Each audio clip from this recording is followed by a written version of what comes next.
दिल के सारे ख्वाब भी रखसत हुए। मेरे होठों की हंसी मेरे जवाब भी रखसत हुए। अब न कोई आरज़ू है न कोई आस बाकी, सिर्फ तेरी याद है और एक अदास जिंदगी। तेरी आवाज अब भी कानों में गूंजती है,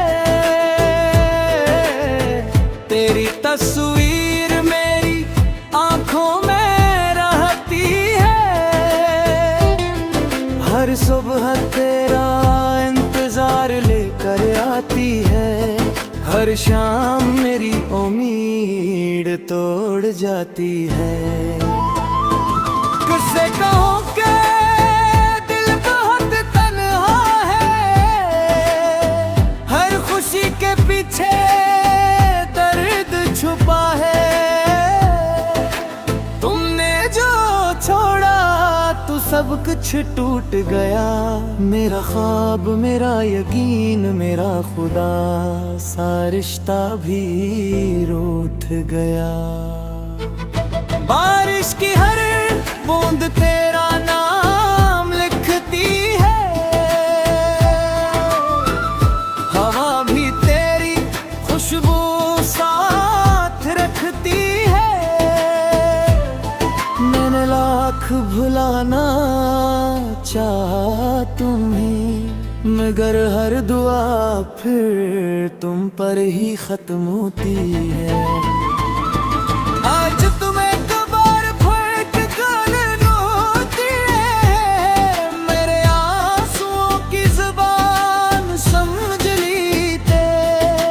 मैंने मोहब्बत में खुद को खो दिया और तुमने खामोशी से मुझे छोड़ दिया। अब ना किसी से मोहब्बत की ख्वाहिश है, न किसी नई कहानी की गुंजाइश है। मैं शायद इस वक्त भी तुम्हें चाह रहा हूँ, किसी टूटे हुए सितारे की तरह खामोशी से जल रहा हूँ। अगर कभी मेरी याद तुम्हें रुला दे तो आसमान की तरफ देख कर दुआ करना। मैं शायद इस वक्त भी तुम्हें चाह रहा हूँ, किसी टूटे हुए सितारे की तरह खामोशी से जल रहा।